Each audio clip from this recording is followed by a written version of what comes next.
আমি গৃহপালিত এক জীব। লোকে বলে ঘর জামাই। বলতে পারেন এটাই আমার পেশা।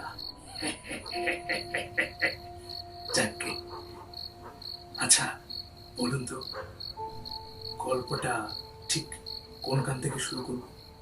আগে থেকে, পরে থেকে, নাকি এখন থেকে? কোনটা হলে ঠিক হবে?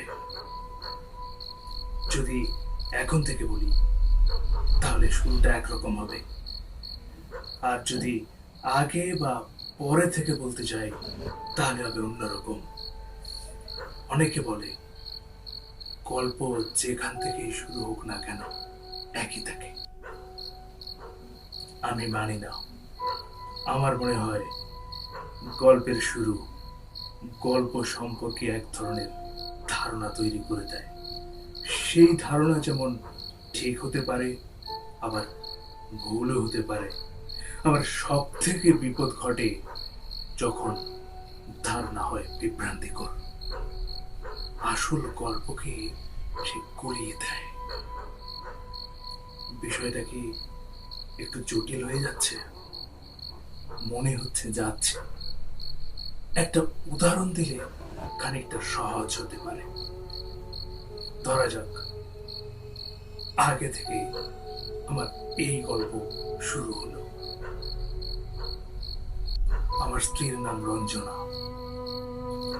একটা বিখ্যাত রূপক কোম্পানির বড় কর্তার পিএস। সে যখন রোজ অফিসে বেরোয় তখন আমাকে চুমু খায়, আমিও খাই। আমি ভাজাভুজি খেতে ভালোবাসি। রঞ্জনা আমার জন্য চপ, কাটলেট এসব কিনে বাড়ি ফেরে।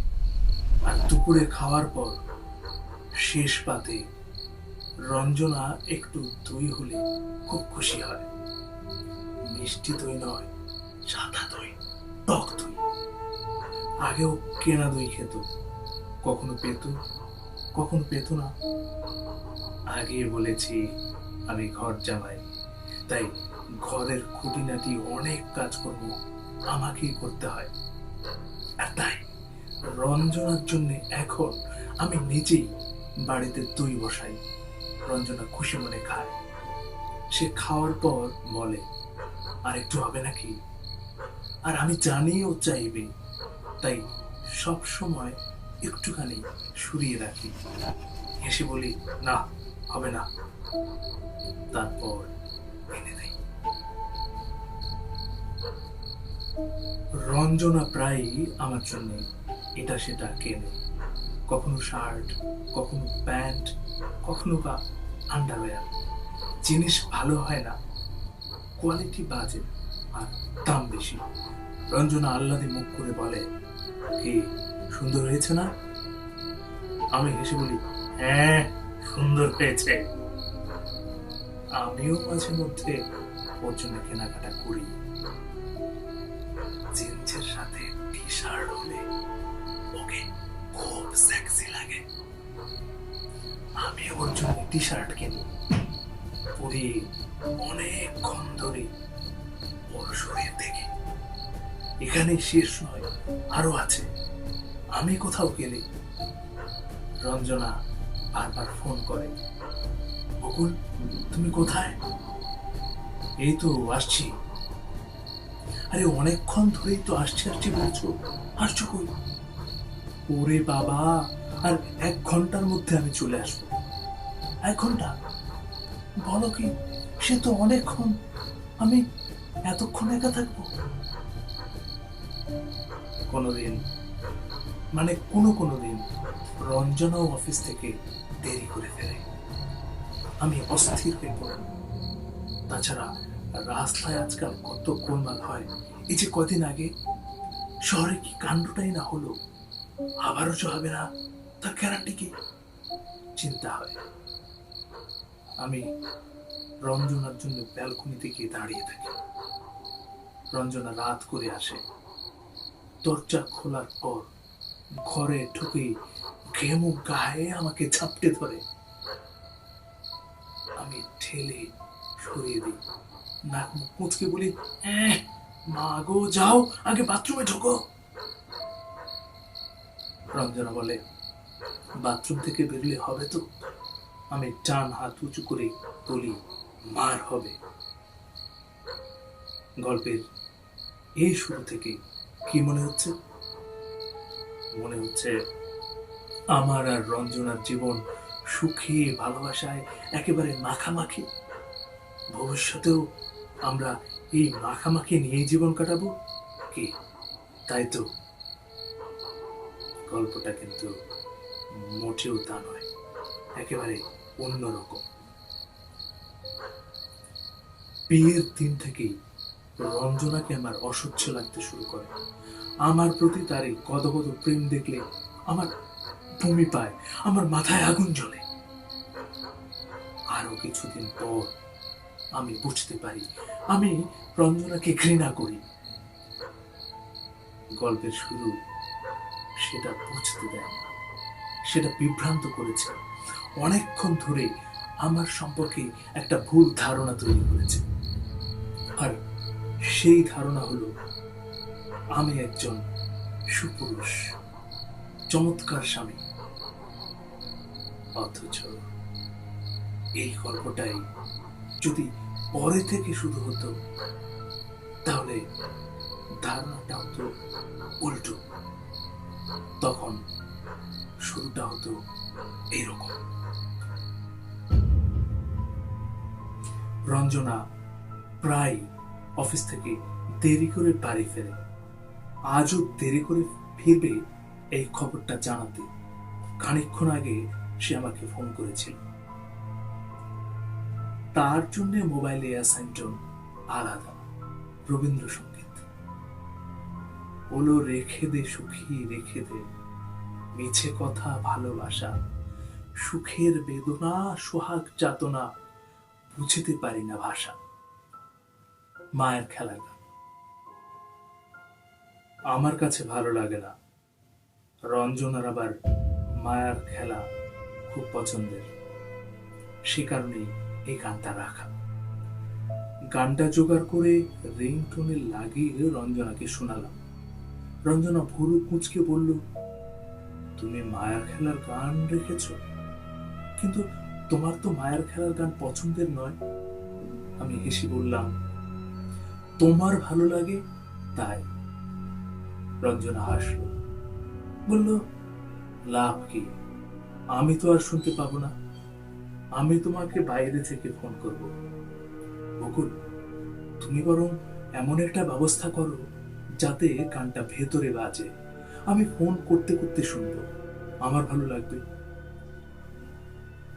আমি গাঢ় গলায় বললাম, না, তোমার ভালো লাগাটা আমার কাছে থাকবে, তোমার ভালো লাগার থেকেও সেটা জরুরি। মোবাইলে মায়ের খেলা বাজল। আমি তাড়াতাড়ি ফোন ধরলাম। রঞ্জনা বলল, আজ আমার ফিরতে রাত হতে পারে বকুল, তুমি খেয়ে নে। আমার বুকের ভেতরটা ধরাস করে উঠল। দেরি হবে, তাহলে কি রঞ্জনা বাড়িতে খাবে না? মুহূর্তখানেক চুপ করে থেকে বললাম, আচ্ছা রঞ্জনা, তুমি কি খেয়ে আসছো? ও বলল, না, বাড়ি গিয়ে খাবো। বস চেন্নাই থেকে আসছে, আমি তাকে রিসিভ করতে এয়ারপোর্টে যাব, যদি ফ্লাইট লেট হয়। তাই বললাম।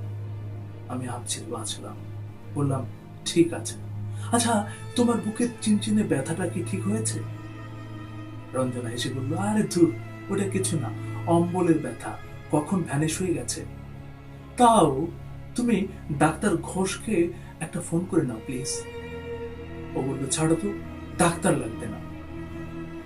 এবার আমি রাগের ভান করলাম, তুমি যতক্ষণ না ডাক্তার বাবুকে ফোন করবে, আমি ততক্ষণ 2 মিনিট অন্তর অন্তর ফোন করে তোমাকে বিরক্ত করব।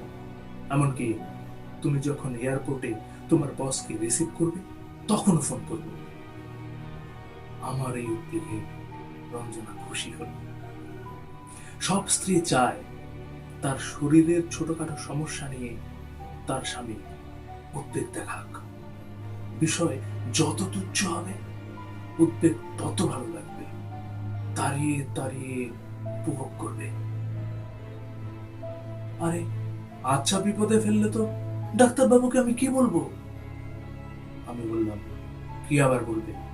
বলবে আজ লাঞ্চের পর বুকে একটা পেন ফিল করছিলে, কাল সকালে তার কাছে তুমি দেখাতে যাবে, আর তিনি যদি মনে করেন একটা ইসিজি করতে হবে তুমি তাও করাবে।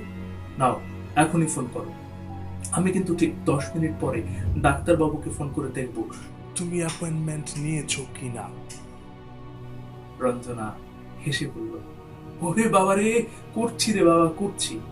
বিয়ে করে তো দেখছি বিরাট ঝামেলা পড়লাম, বরের জ্বালায় কাজকর্ম সব ডকে উঠেছে। ফোন ছেড়ে আমি সোফায় এলিয়ে পড়লাম। ঠিক 10 মিনিট পর আমি ডাক্তার ঘোষকে ফোন করব, জানতে চাইব রঞ্জনা তাকে ফোন করেছে কিনা, বুকের ব্যথার জন্য অ্যাপয়েন্টমেন্ট নিয়েছে কি। তারপর আমি রাগ দেখাবো, বলবো, জানেন ডাক্তারবাবু, আমি এত করে বললাম তুমি আজ অফিসে যেও না, ডাক্তারবাবুর কাছে যাও, না শুনে অফিসে চলে গেল। আমার একটা কথা যদি শুনে।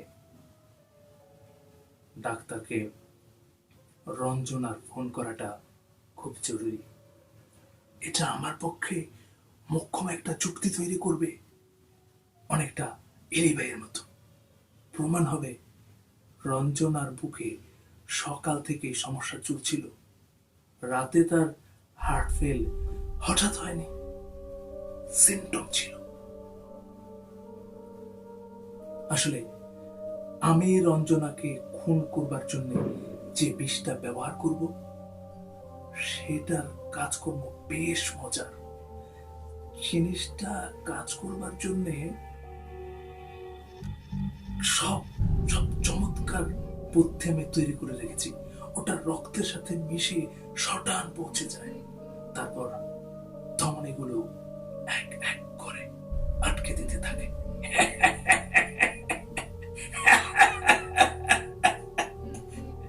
ডাক্তারি পরিভাষায় যাকে বলে ব্লক, রক্ত চলাচল বন্ধ।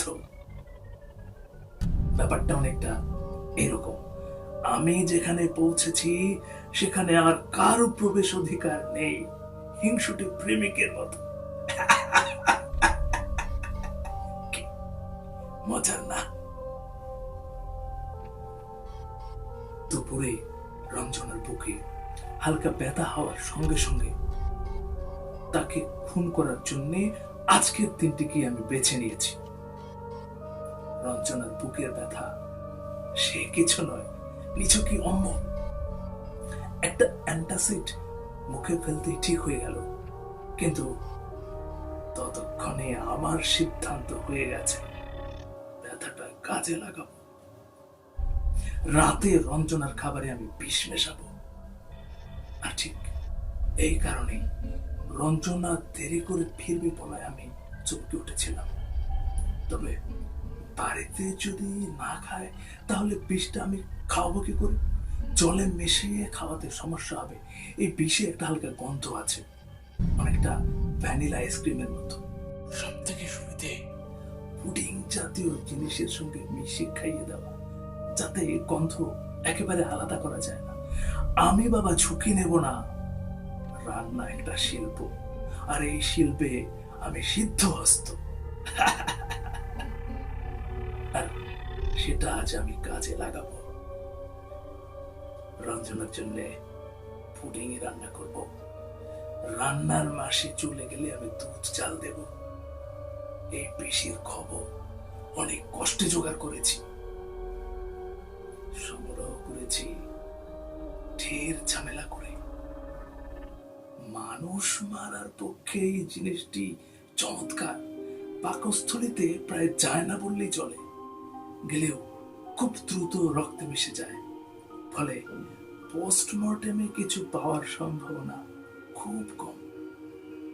রঞ্জনার এই কেসটা অবশ্য পোস্টমর্টেম হওয়ার ব্যাপারটা নেই।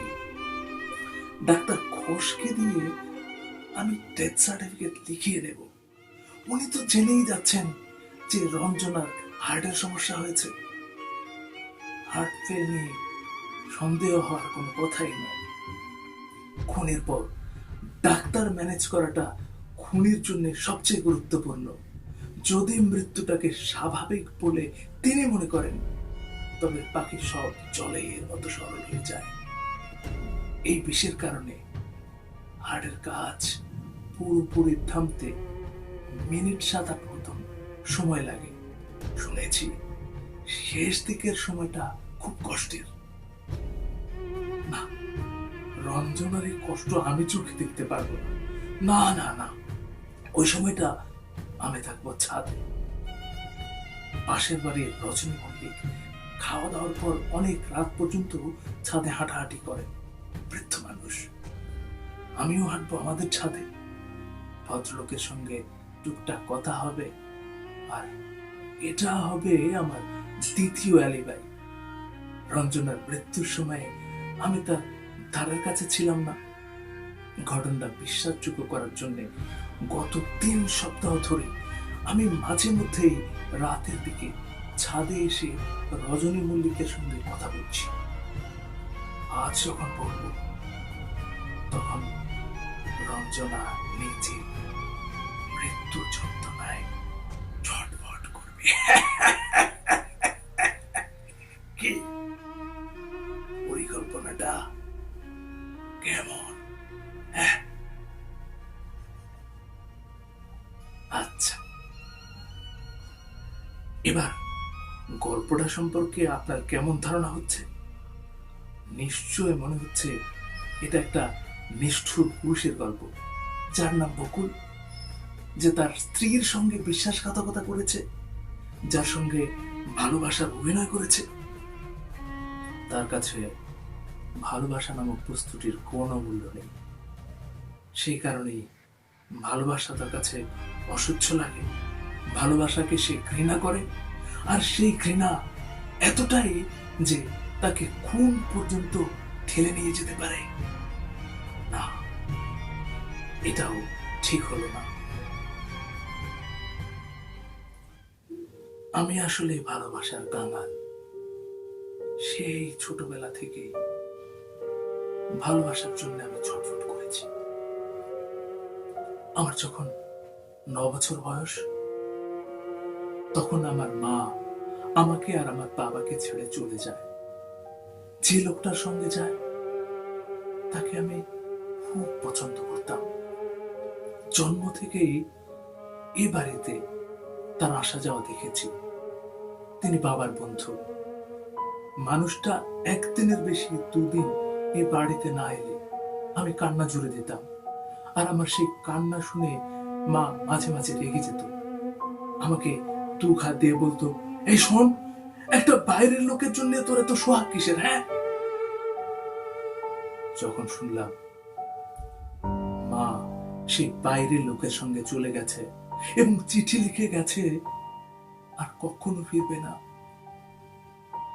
তখন এতটাই হকচকে গিয়েছিলাম যে দুঃখ করতেও পারিনি। প্রথমে আমার বাবা আমাকে আঁকড়ে ধরলেন। 3 বছর পর বাবা আবার বিয়ে করলেন। ঠিকই করলেন। তখন কি আর এমন বয়স বাবার? বিয়ের 7 পাওয়া পুরুষ মানুষ ওই বয়সে বিয়ে না করলে নানা সমস্যা হয়। বাবা ঠিকই করেছিলেন। কি মনে হচ্ছে সেই বস্তাপচা গল্প, সেই সৎমা, সেই সৎমায়ের অত্যাচার, খেতে না দেওয়া, ভাজার কারণে কাপড় কাচানো, ঘর ছাড় দেওয়া? না, একেবারেই তা নয়। আমার সৎমা মানুষটা ছিলেন ভীষণ ভালো।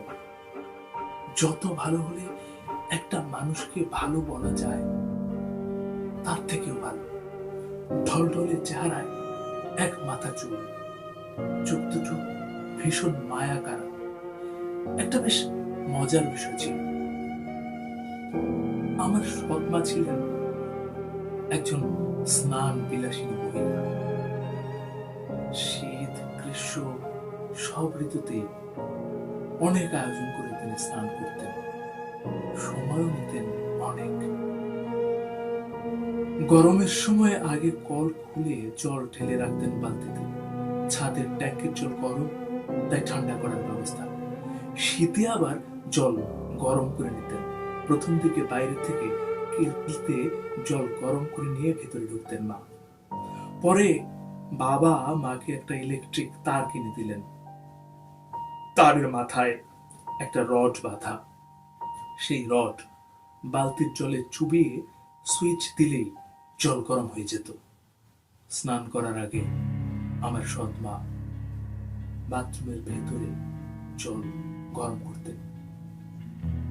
রোজ তেল, সাবান, শ্যাম্পু মাখতেন। স্নান সেরে তিনি যখন বাথরুম থেকে বেরোতেন, ভোরভোরে একটা গন্ধ বেরোত। তবে এসবই ছোট কথা। বড় কথা হলো,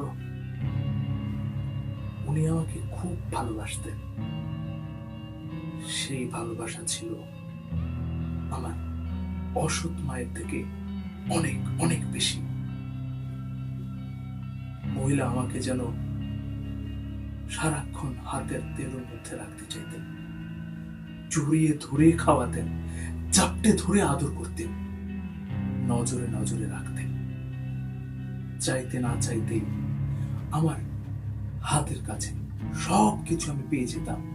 জামা, জুতো, খাবার, পড়ার বই, খেলার সরঞ্জাম সব। উনি এমন সব কাণ্ড করতেন যা একজন 11 বছর ছেলের জন্য ছিল বাড়াবাড়ি। ওর শেষ বাড়াবাড়ির গল্পটা বলি।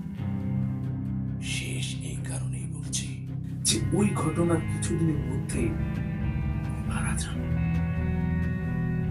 স্বাভাবিক মৃত্যু নয়, ইলেকট্রিক শক লেগে মৃত্যু।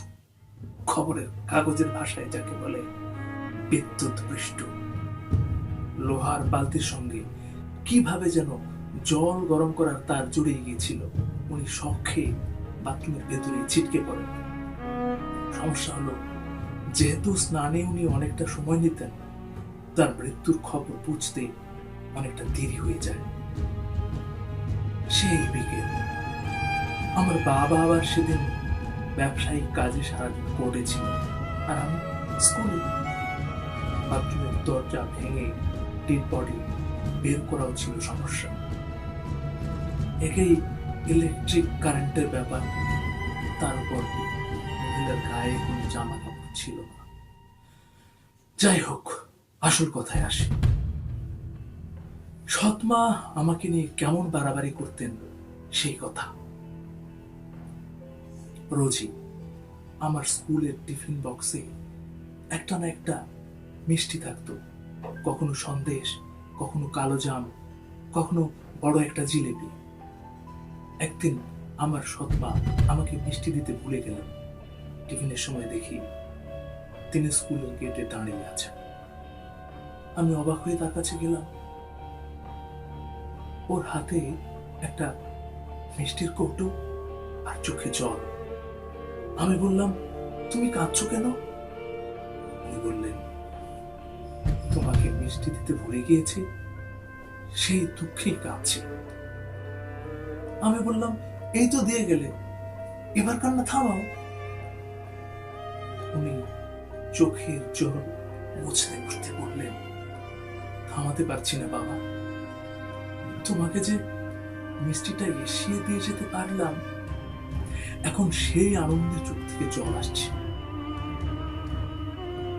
এরপর থেকে আমার কেমন যেন হতে লাগলো। মহিলার কাছে এলেই আমার ভালো লাগতো না, শরীরে অস্বস্তি অনুভব করতাম, দম বন্ধ হয়ে আসতো। উনি আমাকে আদর করলে মনে হতো উনি আমার গলায় ফাঁস পরিয়ে দিচ্ছেন। কিছুদিনের মধ্যে আমি বুঝতে পারলাম, সুন্দর মানুষটাকে আমি ভয় পাচ্ছি। আমি তাকে এড়িয়ে যেতে শুরু করলাম। ভালোবাসার জন্য উন্মুখ হয়েছিলাম, কিন্তু ভালোবাসা সহ্য করতে পারছিলাম না। বিষয়টা কি খুবই অদ্ভুত? খুব অদ্ভুত, তাই না? এই অভিজ্ঞতা আমার আগেও হয়েছে, সে কথায় পরে আসছি। যাই হোক, সৎ মায়ের মৃত্যুর পর আমি ভালোবাসার ফাঁস থেকে মুক্ত হলাম। ও, একটা ছোট্ট কথা বলতে ভুলে গেছি। সেই ভয়ঙ্কর ঘটনার দিন বাথরুম থেকে ডেড বডি সরানোর সময় পুলিশ আবিষ্কার করে জল গরম করবার ইলেকট্রিক তার এক জায়গায় ছেঁড়া। লেদ দিয়ে ছিঁড়লে যেমন হয়, অনেকটা সেরকম।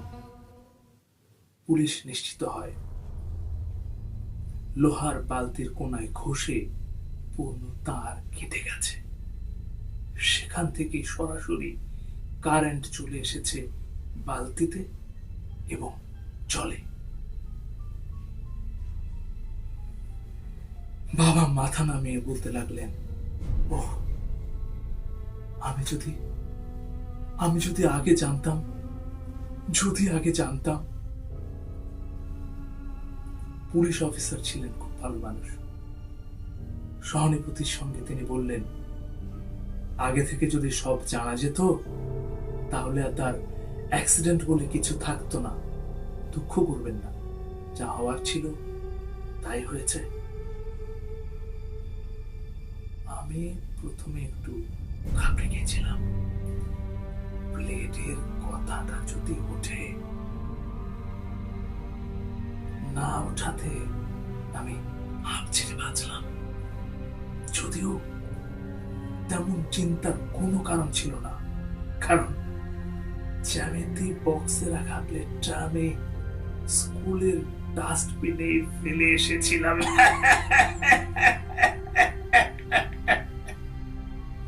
ভগবান যেমন আমাকে অনেক কিছু দেননি, তেমন আবার অনেক কিছু দিয়েওছেন। ছোট থেকেই আমি লেখাপড়া খুব পছন্দ করি। নিজের ক্লাসের থেকে আমি বড়দের বই বেশি ঘাটতাম। অঙ্ক, বিজ্ঞান আমার প্রিয় বিষয়। ত্রিভুজের কোণ, বৃত্তের বিশারদ নিয়ে পড়ে থাকতে আমার খুব ভালো লাগে। ভালো লাগে আলোর ছোটাছুটি, শব্দের প্রতিধ্বনি, ইলেকট্রিক কারেন্টের কেরামতি জানতে। লোহা আর জলের মধ্য দিয়ে গেলে বিদ্যুৎ যে মানুষ মারতে পারে তা কিন্তু আমি সেই বই পড়েই জেনেছিলাম। দুনিয়ার ভালো কথা সব বইতেই লেখা থাকে। ব্লেডের দুশ্চিন্তা কেটে গেলে আমি হালকা মনে সৎ মায়ের জন্য অনেকটা সময় নিয়ে কাঁদতে পেরেছিলাম।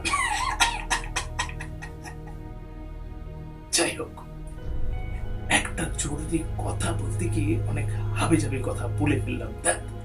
তাহলে একটা জিনিস প্রমাণিত হলো, গল্পের শুরু যাই বলুক, আমি ভালোবাসা, আদর, যত্ন, স্নেহ পাইনি, এই ধারণা কিন্তু ঠিক নয়।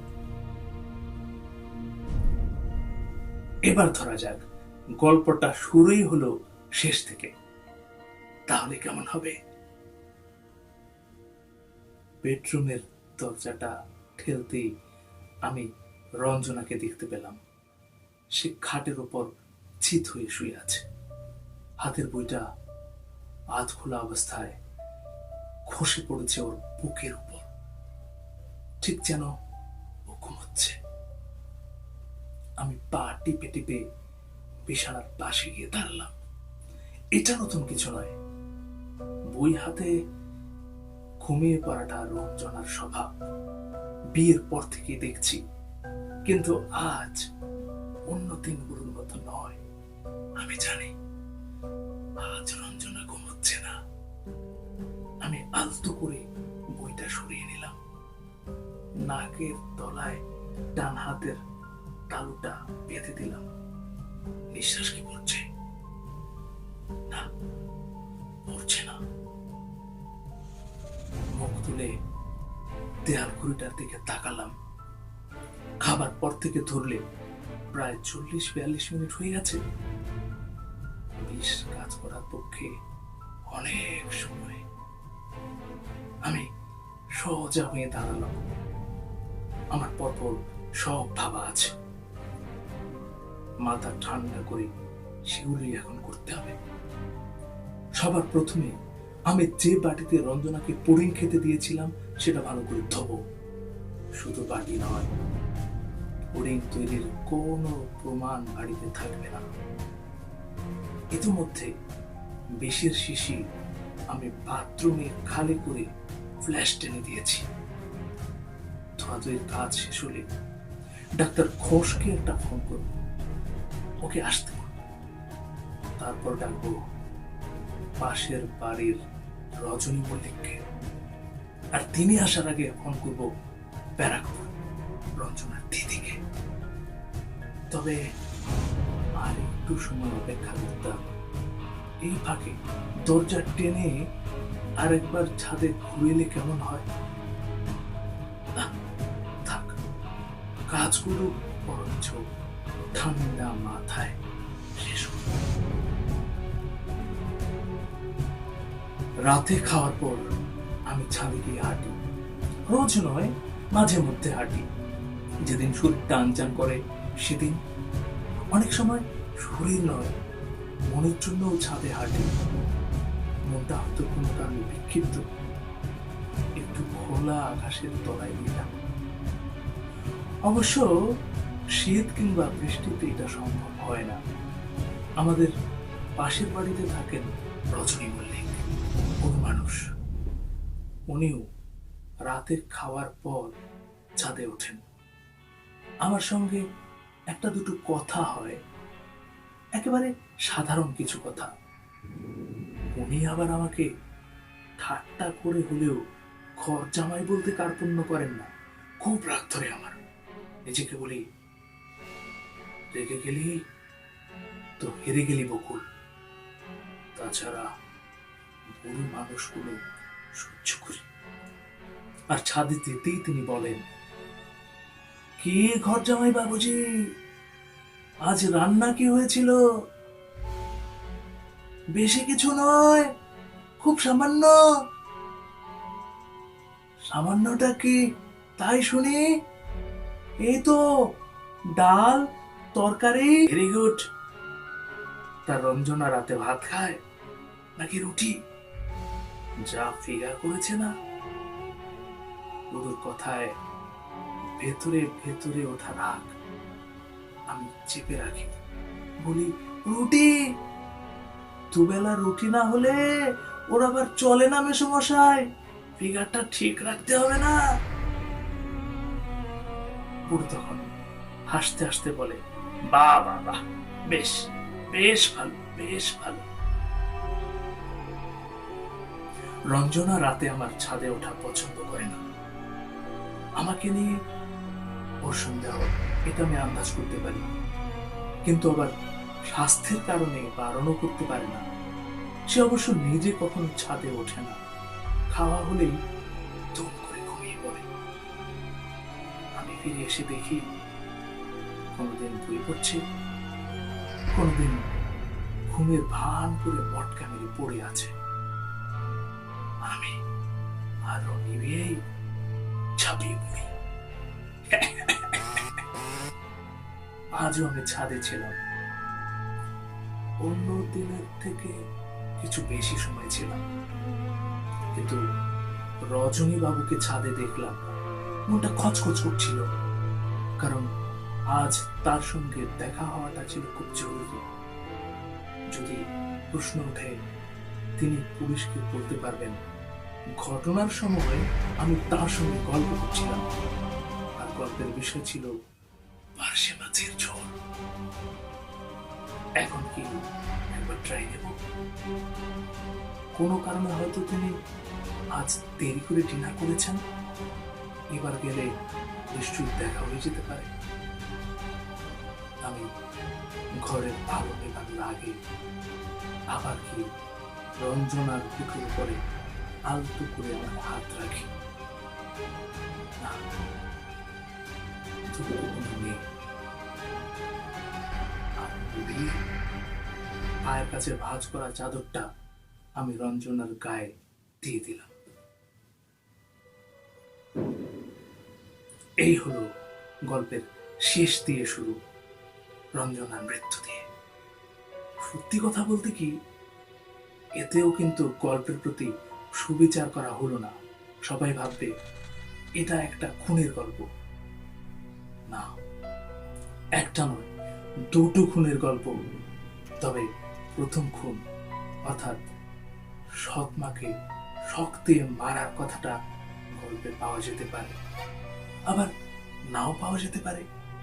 যদি পাওয়া যায় তাতেও কি গল্পের মূল বিষয়টা ঠিক থাকবে? থাকবে না, কারণ গল্পে দুটো নয়, তিনটে খুন রয়েছে।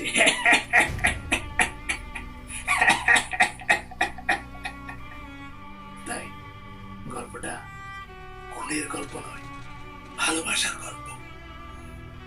সেই খুনটার কথা না জানলে এটা বোঝা মুশকিল।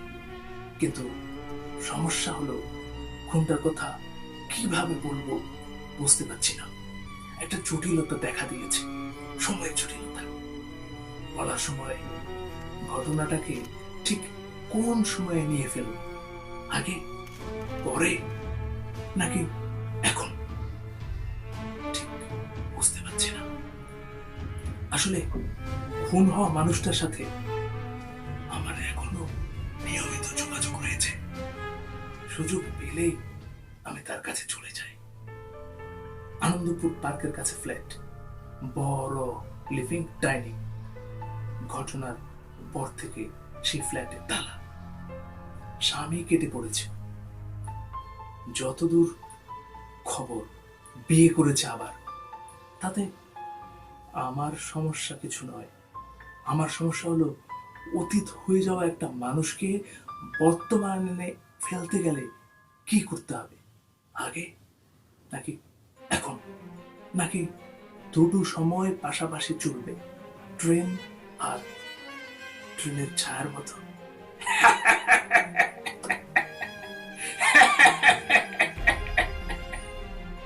যাকে বলতে যখন হবে খুনের কথাটা সংক্ষেপে বলি। ঘটনাটা ছিল সোজা সাপটা, যাকে বলে ওয়ান ডাইমেনশনাল। মেয়েটার নাম তিথি। পেছন ফিরিয়ে দেখার মতো সুন্দরী, অসাধারণ দেহবল্লভী, লম্বা চওড়া, সুশ্রী চেহারা, ভালো চাকরিও করে। কোন এক বিয়ে বাড়িতে আমার সঙ্গে তার দেখা। বলা ভালো, মেয়েটি দেখলো আমাকে আর দেখা মাত্রই পড়ল প্রেমে। আমি বিশেষ পাত্তা দিলাম না। তাতে মেয়ের প্রেম গেল আরো বেড়ে। প্রেমের নিয়মিতায় কঠিন ঠাইতে ফরফর করে বাড়ে, জল বাতাস পাওয়া চারা গাছের মতো। তবে এতেও আমার কিচ্ছু এসে গেল না। আমি ওকে পাত্তা দিলাম না। ওর তখন পাগল পাগল অবস্থা, নাও খাওয়া বন্ধ, এমনকি তৃতীয় শ্রেণীর প্রেমের কায়দায় সুইসাইডের হুমকি দিয়ে একটা চিঠিও পাঠিয়ে দিল আমাকে। তাতেও আমি তেমন বললাম না। তিথির অবস্থা হলো শোচনীয়। শেষ পর্যন্ত অবশ্য তিথি জিতে যায়। গজ গজ করতে করতে আমি বিয়েতে রাজি হয়ে যাই। মনে হয় ওর কান্নাকাটি দেখে একটু করুণা হয়েছিল। তবে ফুল সজ্জার রাতে আমি কঠিন গলায় তিথিকে বলে দিই, বিয়ে করেছি মানে ভেবো না আমি তোমার মুখের দিকে হা করে তাকিয়ে বসে থাকবো। আমি চলবো আমার মতো, তুমি চলবে তোমার মতো। নিজের নিজের কাজ নিয়ে থাকবো। অতিরিক্ত সোহাগ আহ্লাদের কোনো প্রয়োজন নেই। কেমন? তিথি অবশ্য খুশি হয়েছিল। সে এটাই চায়। সে এমন একজন পুরুষ মানুষকে ভালোবেসেছে, ভালোবাসার ব্যাপারে যে উদাসীন, কঠিন এবং নির্মম। তাই সে আলাদা, তাই সে লোভনীয়। কিন্তু বিয়ের কিছুদিন না যেতেই জল গড়ানো উল্টো দিকে, যাকে বলে তিথি এসে পড়লো একেবারে আমার ঘাড়ের উপর। সারাক্ষণ চোখে চোখে রাখে, দূরে গেলে ডাকাডাকি করে, কাছে থাকলে হা করে মুখের দিকে তাকিয়ে থাকে। একেবারে নেতা চোপড়া অবস্থা। মানুষটা পুরোপুরি বদলে গেল। আমার সঙ্গে লেটে থাকতে থাকতে তার কাজকর্ম শিখিয়ে তুলল। ওর বন্ধুরা আড়ালে হাসে, সামনে এসে ঠাট্টাও করে। তবে বেশি দিন নয়, এই অবস্থা চলল মাত্র বছর খানেক। আমি একদিন তিথিকে ঠান্ডা গলায় বলে দিলাম, আমি চললাম। যে মানুষটাকে আমি ভালোবাসতে শুরু করেছিলাম, তুমি সেই মানুষ নও। এত ভালোবাসা আমার সহ্য হচ্ছে না, দম বন্ধ হয়ে যাচ্ছে। বাকি জীবন তোমার সঙ্গে কাটানো অসম্ভব। মিউচুয়াল ডিভোর্স হলে ভালো, না হলেও অসুবিধা নেই। আমি কোর্টে হাজির হয়ে যাব। তবে তুমি চিন্তা করো না, আমি এখনই তোমাকে পুরোপুরি ছেড়ে চলে যাচ্ছি না। সেটা তোমার পক্ষে বিরাট আঘাত হবে। তুমি আমাকে এত ভালোবাসো, তোমাকে বিরাট ধাক্কা দেওয়াটা আমার উচিত কাজ হবে না, আর তুমি সেটা প্রাপ্য নও। তাই সিদ্ধান্ত নিয়েছি, আরো কিছুদিন আমি তোমার কাছে আসা যাওয়া করব। মাঝে মাঝে তোমায় সময় দেব। তোমার বানানো আমার পছন্দের খাবার একসঙ্গে বসে খাবো। তোমার সঙ্গে ডিভিডিতে সিনেমা দেখব। এমনকি তুমি চাইলে তোমার সাথে শুতেও পারি। আসলে ধীরে ধীরে তোমার মনটাকে শক্ত করার চেষ্টা করব। এর খুব অল্প কিছুদিনের মধ্যেই ফ্ল্যাটে তিথির মৃতদেহ পাওয়া যায়। সবাই জানলো হার্ট অ্যাটাক। আসলে যে বিষ তাকে খাওয়ানো হয়েছিল সেটা কাজ করে হার্টে, ধমনীগুলো অকেজো করে দেয়। হার্ট অ্যাটাকের সঙ্গে পার্থক্য বোঝাই যায় না। খুব সন্দেহ না করলে ধরা মুশকিল। একা থাকার মানুষের উপর কে সন্দেহ করবে? আর করলেই বা কি? খুনের প্রমাণ কি করে গোপন করতে হয় তা আমার থেকে ভালো আর কে জানে।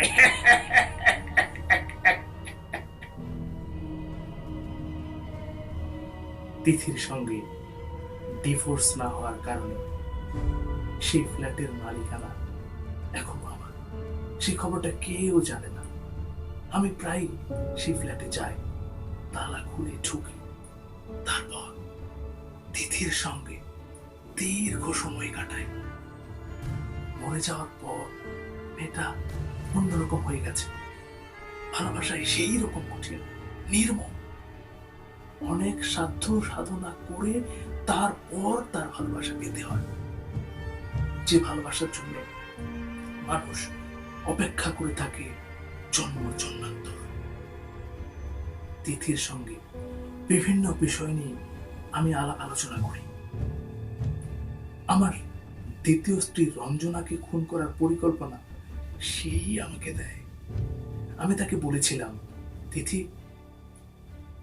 আমি আর পারছি না, ভালোবাসার চাপে আমার দম বন্ধ হয়ে যাচ্ছে। তিথি হেসে বলেছিল, পারছো না তো কি হয়েছে? না পারলে কি করতে হয় তা তুমি জানো না? কি করতে হয়? তোমার সৎমাকে যা করেছ, আমাকে যা করেছ, রঞ্জনাকেও তাই করবে। সমস্যা কোথায়?